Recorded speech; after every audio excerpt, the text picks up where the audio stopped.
दोस्तों, बड़ी खबर निकलकर सामने आ रही है।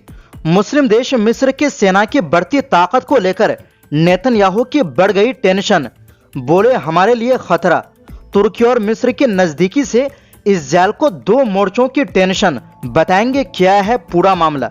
अगली खबर में आपको बताएंगे ईरान पर अमेरिकी हमले के खतरे के बीच राष्ट्रपति पेजेश्कियान ने उठाया बड़ा कदम। सुरक्षा ढांचे में बड़ा बदलाव। अली शमखानी को नेशनल डिफेंस काउंसिल की कमान। साफ संदेश, अब किसी भी खतरे को हल्के में नहीं लिया जाएगा।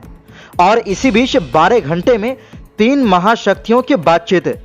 जिनपिंग ने पुतिन और ट्रंप से क्या की चर्चा। तो बिना समय गवाए बात करते हैं खबरों की। दोस्तों, इजरायली मीडिया के मुताबिक प्रधानमंत्री बेंजामिन नेतन्याहू ने गुरुवार को संसद यानी कनेसेट की एक गोपनीय बैठक में मिस्र की सेना की बढ़ती ताकत को लेकर चिंता जताई है। नेतन्याहू ने कहा कि मिस्र की सैन्य क्षमता लगातार बढ़ रही और इस पर नजर रखना जरूरी है। अखबार इस्राएल हयोम के अनुसार नेतन्याहू ने कहा, हमारे मिस्र से रिश्ते हैं, लेकिन हमें यह भी देखना होगा कि उसकी सैन्य ताकत जरूरत से ज्यादा ना बढ़े।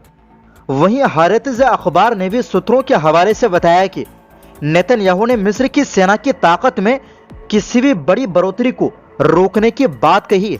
इसी बीच इजरायली सेना के रिटायर्ड ब्रिगेडियर आमिर अवीवी ने मिस्र और तुर्की की बढ़ती नजदीकी को लेकर चेतावनी दी। उनका यह बयान ऐसे वक्त आया है जब काहिरा में मिस्र तुर्की रणनीतिक सहयोग परिषद की बैठक हुई, जिसमें राष्ट्रपति अब्देल फतह अल सीसी और रजब तैयब एर्दोगान शामिल थे। आमिर अवीवी ने कहा कि आने वाले वर्षों में इस्राएल को एक साथ 2 मोर्चों मिस्र और तुर्की से सैन्य चुनौती का सामना करना पड़ सकता है। उन्होंने इसे कट्टर सुन्नी धुरी करार देते हुए कहा कि इस्राएल को ऐसा सैन्य ढांचा बनाना होगा जो 2 संगठित सेनाओं से एक साथ लड़ सके। गौरतलब है कि बुधवार को एर्दोगान और सीसी ने एक संयुक्त घोषणा पर हस्ताक्षर किए, जिसमें दोनों देशों ने अपने रिश्तों को समग्र रणनीतिक साझेदारी तक ले जाने की बात कही। दोनों देशों ने यह भी तय किया कि वे व्यापार बढ़ाकर 2028 तक $15 अरब तक ले जाएंगे और ऊर्जा, उद्योग, परिवहन, कृषि, स्वास्थ्य जैसे क्षेत्रों में सहयोग बढ़ाएंगे। साथ ही क्षेत्रीय और अंतर्राष्ट्रीय मुद्दों पर आपसी तालमेल मजबूत किया जाएगा। और सबसे अहम मुद्दा गाजा पर दोनों देशों ने मिलकर काम करने की बात कही। दोस्तों, इससे पहले खबर आई थी कि मिस्र के 2 सुरक्षा अधिकारियों ने बताया कि पिछले करीब 8 महीनों से दक्षिण मिस्र के 2 हवाई अड्डों को खास सैन्य सामान से लैस किया गया है। इसका मकसद सीमा की सुरक्षा करना और जरूरत पड़ने पर सैन्य कार्रवाई करना है, ताकि देश का राष्ट्रीय सुरक्षा सुरक्षित रहे। अमेरिकी स्पेस टेक्नोलॉजी कंपनी फांटोर सैटेलाइट तस्वीरों में पूर्वी अल ओवेनात हवाई अड्डे पर एक बड़ी ड्रोन यानी बिना पायलट वाला विमान दिखाई दी। इन तस्वीरों को देखने वाले 2 सैन्य विशेषज्ञों ने रॉयटर्स को बताया कि ये ड्रोन तुर्की की बनी बैरकतार अकिंजी ड्रोन है।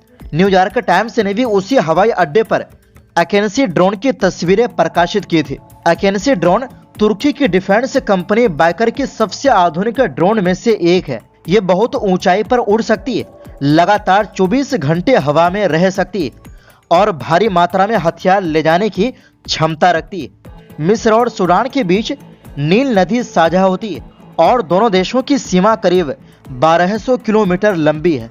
कुल मिलाकर मुस्लिम दुनिया के 2 बड़े और ताकतवर देश मिस्र और तुर्की का करीब आना इस्राएल के लिए नई रणनीति की चिंता बनता दिख रहा है। वहीं दूसरी ओर दोस्तों, एक तरफ ईरान पर अभी भी अमेरिकी हमले का खतरा मंडरा रहा है, तो दूसरी तरफ ईरान ने सुरक्षा क्षेत्र में बड़ा बदलाव किया है। ईरान के राष्ट्रपति मसूद पेजेश्कियान ने देश की सुरक्षा व्यवस्था को और मजबूत करने के लिए बड़ा फैसला लिया है।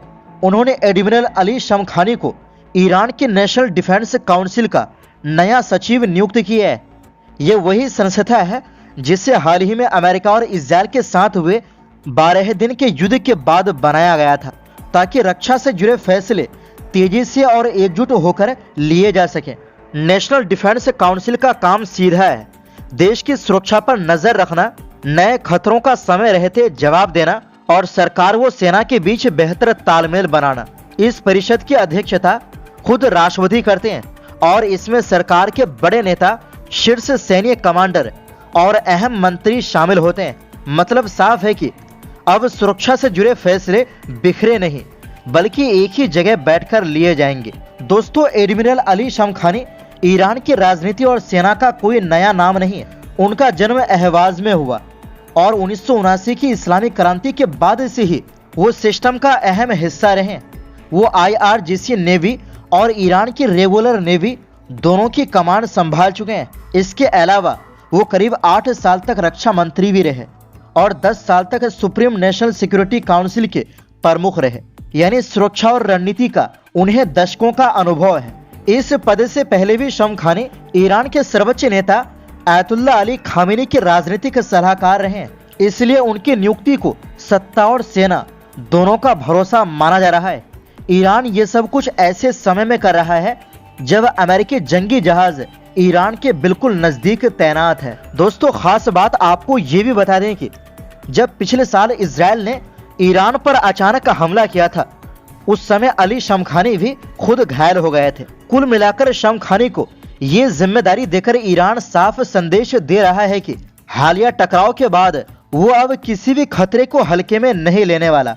देश की रक्षा, सेना की तैयारी और रणनीतिक फैसलों को अब और सख्त, तेज और संगठित किया जा रहा है। वहीं दूसरी ओर दोस्तों, बुधवार 4 फरवरी वैश्विक राजनीति में एक असाधारण और बेहद अहम दिन था।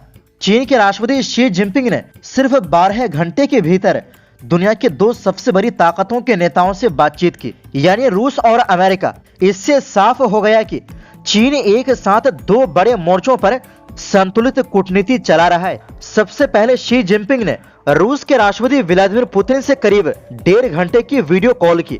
जिनपिंग ने कहा कि 2026 की शुरुआत से अंतर्राष्ट्रीय हालात तेजी से बिगड़े हैं। पुतिन ने जवाब में कहा कि ऐसे समय में रूस चीन का मजबूत तालमेल दुनिया के लिए स्थिरता का आधार है।